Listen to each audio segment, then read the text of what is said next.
Here's how I use lethal dust to turn myself into a stealthy rogue. So after I use shadow imbue, like I'm about to do here, I roll through them, getting stealth, which heals me and also sets me up for the next attack. Here I see some mobs here, so I drop my poison trap, do a nice good icy burst here to blow them up. I hit shadow imbue, I roll through the mobs to get a nice little reset and some breathing room, back off, drop a poison trap, let them run into my poison trap, hit them with another nice icy imbue here shot to drop them, hit concealment to turn back into stealth, go up to the elite, hit my shadow imbue, roll through them 2 times in order to kill him without him ever having a shot.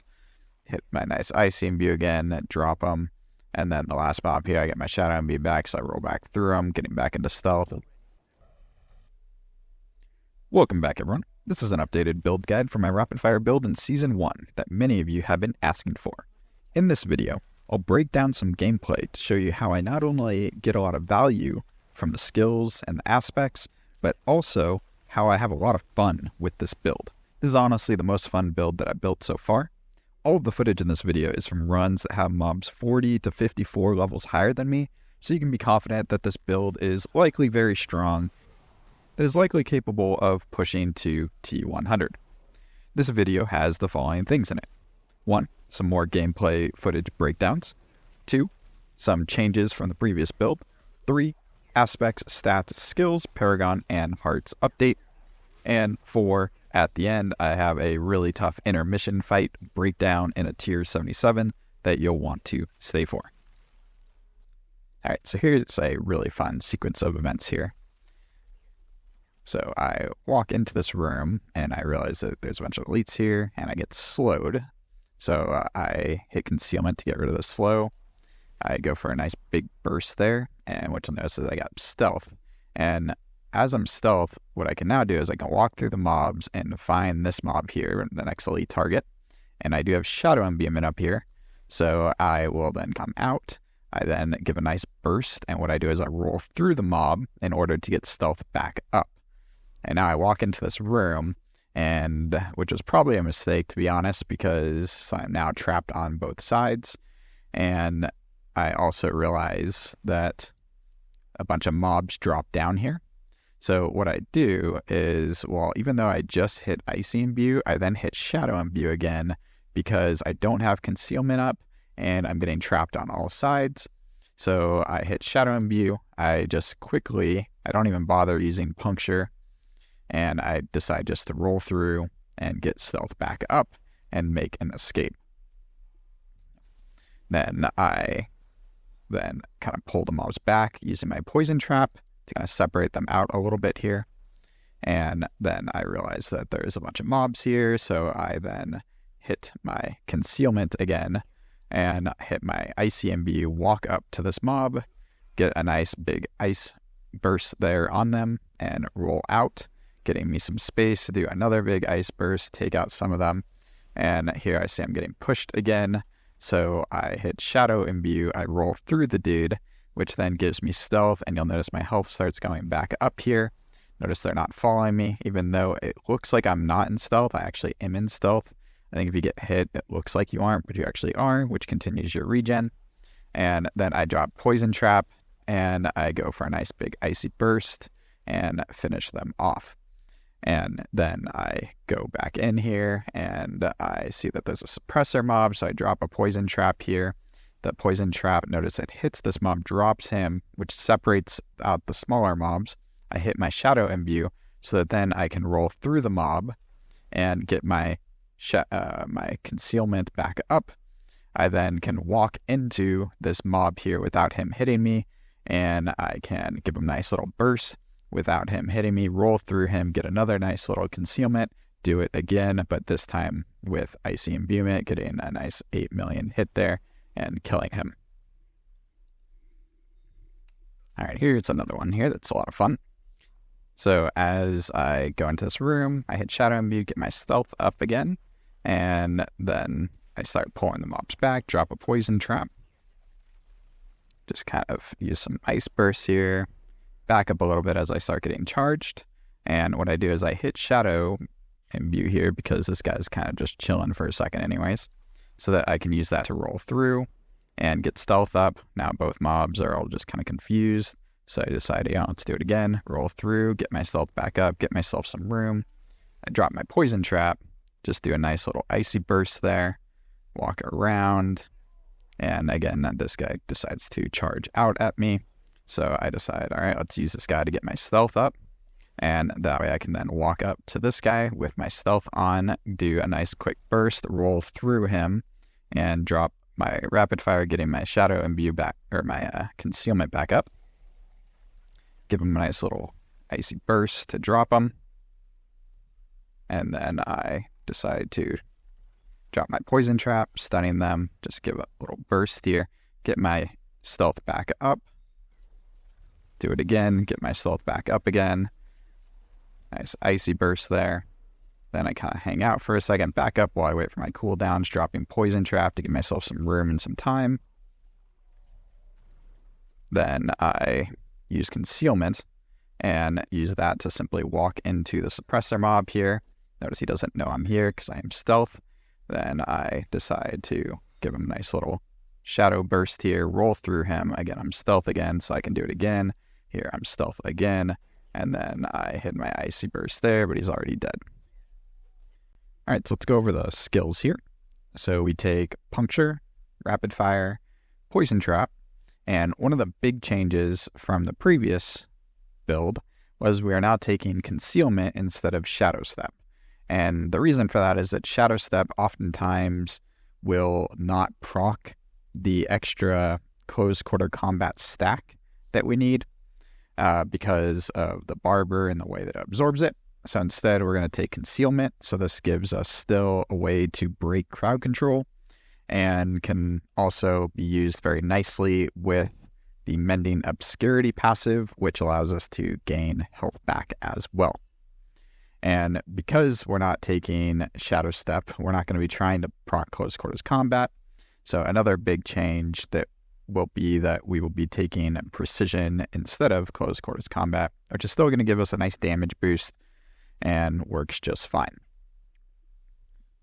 And then we also do take the two imbuements, cold imbuement. This is our big damage burst skill.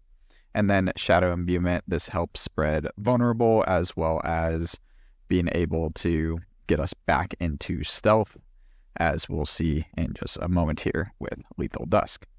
And this is a combo point build, so we do need to take things such as our basic puncture in order to generate those combo points. And let's go over the aspects. So on our helm, we take aspect of Lethal Dusk. This is the aspect that you see me using a lot in the video in order to re-stealth. So as I evade through a mob that is shadow imbued, I then am able to stealth and get mending obscurity healing me, which is really nice. This can also be used with the trickery heart, which allows the heart to drop a taunting shadow clone, and this ends up taunting all the mobs towards you and makes it really easy to group them up for the barber. And on our chest, we have Aspect of Might, which grants us 20% DR when we use a basic skill. One thing to keep in mind is you actually don't even need to hit with a basic skill. If you just use puncture, just throw it out there into the air, it will proc this. And our gloves will be taking in the accelerating aspect. This just increases our attack speed when we crit strike with core skills. And this does work with barber procced, so we don't have to worry about that. And on our pants, we do take Cheats aspect. This just gives us more damage reduction versus crowd-controlled enemies, and we can also get a little bit of a movement speed boost when we get hit by them, which is nice. And on our boots, this is another change. We are now taking Shared Misery, so I found out Shared Misery does work with Barber, and this allows us to spread our freezes, our chills, and our slows from puncture. And this works nicely with Cheats aspect, since more mobs are now crowd-controlled, so more DR. And on our weapon, we get Repeating. This is really important because it's going to ricochet our attack to another enemy, which is going to give us not only more damage, but more burst damage from Barber and also hitting enemies in the back line that are sometimes hard to hit. And on our amulet, we take Aspect of Disobedience. This just gives us a way to get more armor. Armor is extremely important to keep you alive. And on our rings, we take Rapid Aspect, which increases our attack speed with basic skills. And then we take Expectant, which creates a stacking buff that increases the damage of your next core skill by up to 30%. Condemnation similarly increases our damage by up to 40% when we spend 3 combo points. And then we also take Edge Masters, which allows us to just get another 20% extra damage when we have full primary resource. If we scroll down here, we can see just the basic gear stats priority here. And I'm not going to read them all. You can read them yourself, but I will point out 2 that are very important. One being the reduce evade cooldown on attack. This allows you to animation cancel your rapid fire every time you use it after building up 3 combo points. And then another thing that I think is really useful for this build is using Exploit on your amulet. This is going to give you more damage to healthy enemies, which is going to allow you to get big bursts with your Barber early on in the fight. Talk about the gems and the hearts. On our weapons, we take emeralds, and armor, take rubies. You could take topaz if you'd like. I prefer rubies just because it's more consistent. And then we take Barber, Trickery, and Revenge.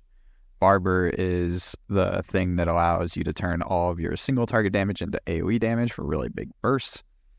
And then Trickery allows you to drop the taunt trap down, which is really nice and makes this build a lot easier to play. It gives us that extra crowd control and easy grouping for the Barber hit. And then we also take Revenge, which allows us to just absorb 20% more damage, and this is just big for survival. Alternatively, one thing that I have been playing with is the Tempting Fate instead of Trickery. This just gives us more crit damage, which is going to make our burst damage even bigger. However, this is a more advanced playstyle, so I wouldn't recommend this if you're new to the build, because you will lose some of that easy crowd control from Trickery, which can make this build a little bit harder to play. But that being said, if you want to kind of go for the highest skill cap thing, I would go for Tempting Fate as you push into those higher tiered dungeons.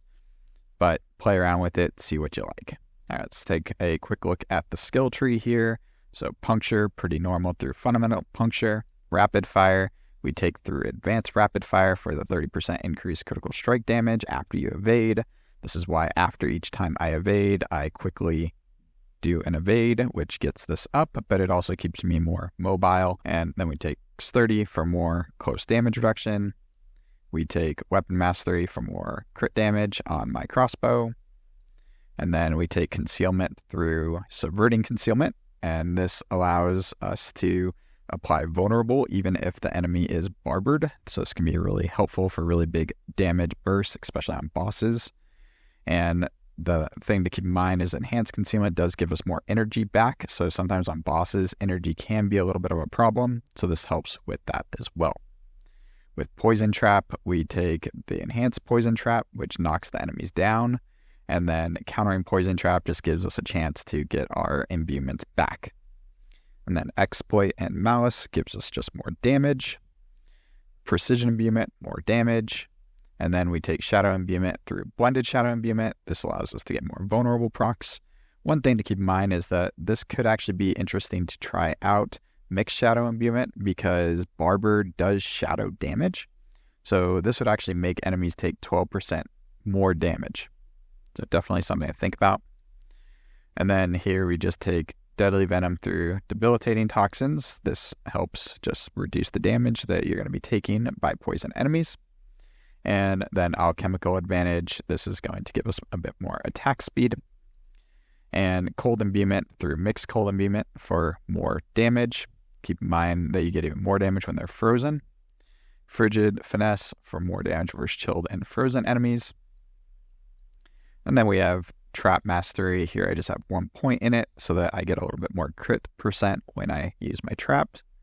and haste, which is going to give us more movement speed, is the primary use for this.